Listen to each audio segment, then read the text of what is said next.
कोल्हापूर जिल्हा परिषदेच्या बांधकाम विभागाकडे कार्यरत असणाऱ्या कंत्राटदारांना सोप्या पद्धतीनं विनाविलंब बिलं मिळण्याच्या उद्देशानं बांधकाम विभागानं आजपासून नवीन कामकाज पद्धती जाहीर केली आहे। त्यातून बांधकाम विभागातील 11 अनावश्यक टेबलवरील कामकाज बंद करण्यात आलं।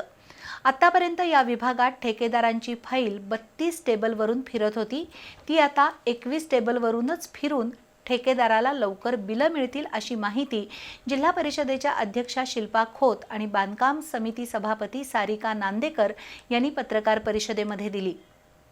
कोणत्याही ठेकेदार कंत्राटदाराला शासकीय काम मिळवण्यापासून त्याची बिलं मिळवण्यापर्यंत अनेक दिव्य करावी लागतात। निविदा फॉर्म मिळण्यापासून झालेल्या कामाचा धनादेश हातात पडेपर्यंत त्याला सर्वांचे हात ओले करावे लागतात। ही टक्केवारी 2 ते 15% पर्यंत जाते। त्यामुळे बांधकाम विभाग म्हणजे सोन्याची अंडी देणारी कोंबडी असंच त्याचं वर्णन केलं जातं।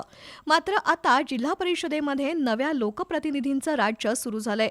त्यातूनच बांधकाम आणि आरोग्य विभागाच्या सभापती सारिका नांदेकर यांनी बांधकाम विभागाचा कारभार पारदर्शी करण्याचा विडा उचललाय।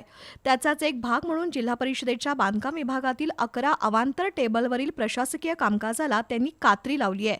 आतापर्यंत या विभागात ठेकेदाराची फाईल तब्बल 32 टेबलवरून फिरत होती, ती आता केवळ 21 टेबलवरूनच फिरेल अशी माहिती अध्यक्ष शिल्पा खोत आणि सारिका नांदेकर यांनी आज पत्रकार परिषदेत दिली।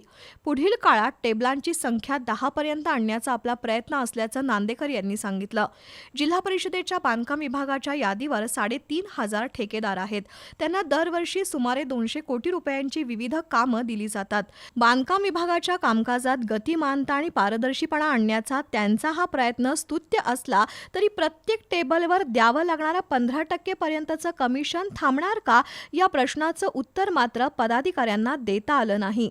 पत्रकार परिषदेला उपाध्यक्ष तानाजी खोत, उज्ज्वला गायकवाड, विद्या पाटील, मानसिंग पाटील उपस्थित होते।